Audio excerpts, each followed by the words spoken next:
Well, thank you for joining the next in our series of Safety is Personal. Today, we are losing nearly 200 people a day to an opioid overdose. And at the National Safety Council, we are looking for every workplace to have naloxone in their workplace and to train their employees on how to make sure to save a life, because everyone deserves to live their fullest life. Today, we are honored to be with someone who has been working the opioid epidemic for some time. We are with Mary Bono. She is the chair of Mothers Against Prescription Drug Abuse. This is an organization, a nonprofit that works to make sure we can end opioid deaths. She has also served in the U.S. Congress for about 15 years from Southern California, and she now hosts Sagely Speaking with Mary Bono, a program about the opioid crisis. Mary, thank you so much for being with us today. Thanks for having me. That's very impressive. You did that all from memory. Yes, of course. Nice job. Well, today we often get with leaders and we ask them to talk about something very personal, their safety story. And pretty much everyone has a safety story, and I would love if you could share with us today your safety is personal story. Well, my safety is personal story is probably a little bit different than what you might think. And for me, I really learned the hard way that life can change in a moment for you, that some accidents you can recover from, not all. And so my first husband died in a skiing accident. I was skiing on a beautiful day with my husband and my children, and farthest thing from any of our minds would be that our lives would be entirely different by the end of the day. And I remember the weirdest thinking that hit me at that time was, wow, this is non-recoverable. We can't go back. This is not fixable. I can't fix it. And life just turned completely upside down on me and my children instantaneously. So I learned the hard way how accidents can be so defining in life. And then, of course, I've had my own broken bones and issues and torn muscles and all sorts of things like that, which are recoverable and don't take the emotional toll that an accident like a death can cause.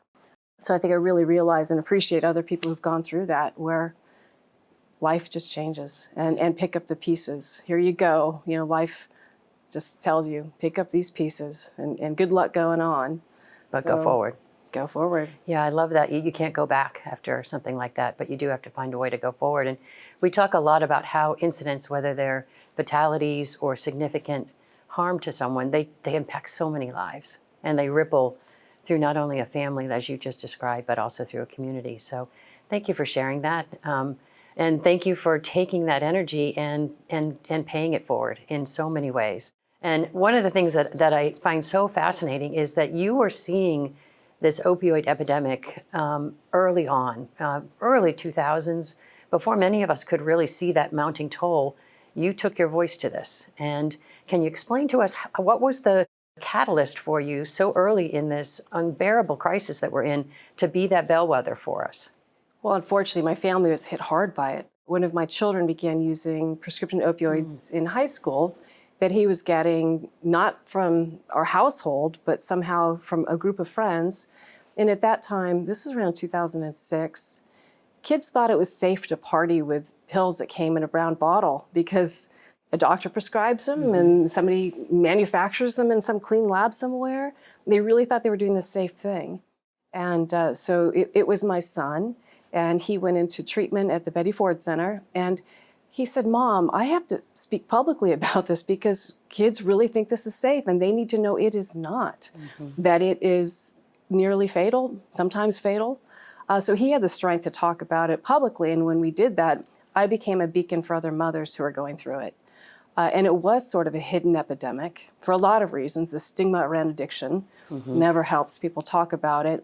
But we were also fighting people who were naysayers, and whether it was a pharmaceutical company who was involved with the overprescribing of these drugs or whoever it was. Early on, we had a lot of hurdles and a lot of people we had to wake up to the toll that this was taking. And my congressional district, I was hearing about it.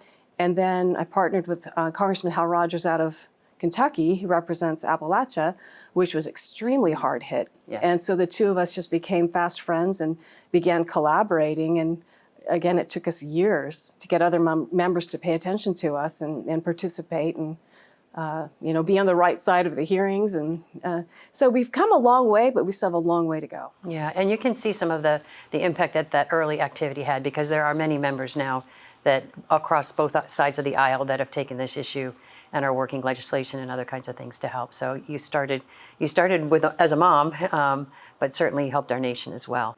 The name of your organization begins with mother, and you just talked about how that was how you started this journey. Can you share a little bit more about just kind of how that affected you? Well, one of our mottos is there's no greater warrior than a mother who's protecting her children. And that's something we really experienced early on. But we met mothers who had lost a child. And then we also met with mothers who were struggling with a child who has a substance use disorder, an opioid use disorder, and all that means. And it's a different disease. Mm-hmm. They're becoming more manuals, but there's no really manual what to do, how to love somebody who's struggling with an addiction. And I think there's great solace or comfort in other people who are going through the same thing, because it really is emotionally taxing. There are no right answers. And I'll tell you the truth, it's terrifying. And we had one mother who was one of our early founders who was struggling with a child, and ultimately she lost her child to an overdose.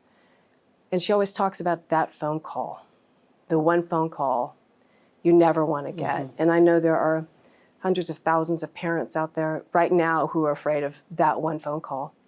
And again, these are accidental overdose deaths, to your point, and to the National Safety Council. Most of them are accidental overdose deaths, a few intentional or suicides, but the accidental part is so preventable. And that's what we focus on. It's preventable in so many different areas. And, whether it's the prescribing patterns, how much is prescribed, if we can put somebody on a non-opioid alternative rather than, if they're at risk of addiction or abuse. But of course, naloxone is a game changer. The fact that you can be on the site of somebody who's overdosing and reverse that overdose with a medication is absolutely astounding. I think it's the same thing as a defibrillator, but easier. So, and save their life on the spot. Their life on the spot. So thank you for getting to there's a lot of tools that we have to have in our toolbox for this very complex situation. Not only that there are situations where people are struggling with substance use disorder, but one pill can kill. That can truly be not intentional of an action, and somebody's taking a drug they didn't even know they were taking. You talked about naloxone. The fact that it is now over the counter, and that happened back in March of 2023. Can you share a little bit about how that may have changed the dynamic for the tools that are in your toolbox now and all of our toolboxes? Well, it's interesting because you would think that naloxone being available over the counter would have been a huge game changer, that everybody would say, this is just smart to keep in my car, in my first aid box, in my office, wherever. But people, unfortunately, don't recognize or they don't realize this could happen to them and to their family. Most people aren't saying, my child is going to start partying with these drugs. They find out because it's too late. They are already partying with these drugs. And so they don't think, let me have naloxone on hand. But one thing that has been gratifying about the podcast, because my podcast, we talk a lot about it. And I've had mothers write to me or call me and say, hey, I have a 15-year-old, and I know he's not partying, but I know he will be on the scene with other kids who are. And I want him to be equipped to save a life, to reverse an overdose.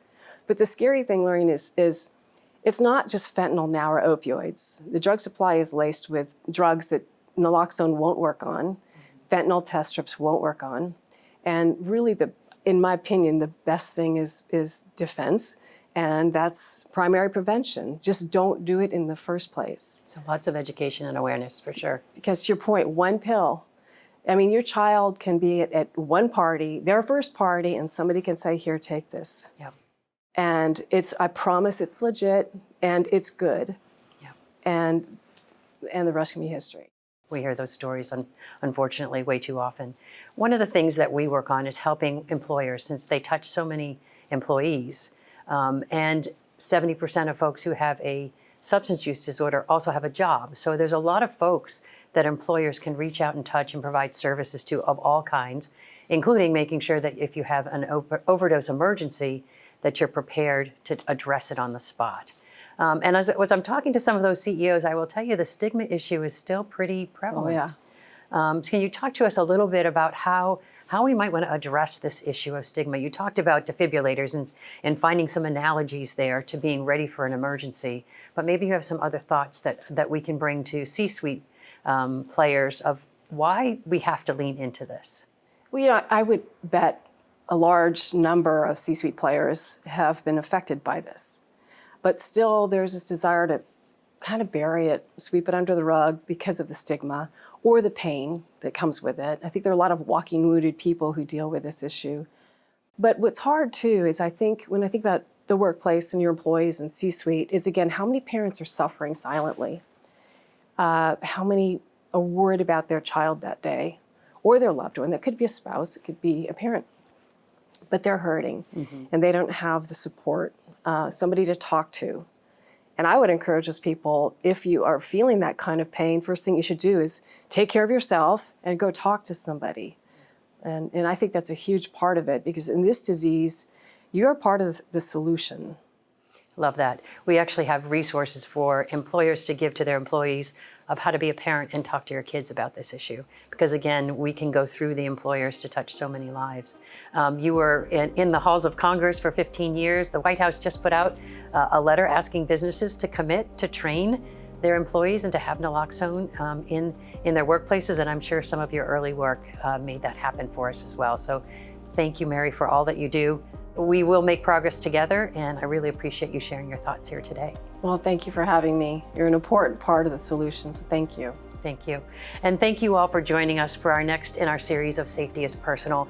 It's been a joy to speak with Mary today and to hear her story, and not only that, but her recommendations of things that we can do to keep others safe and living their fullest life. So thank you, and join us again in our next episode.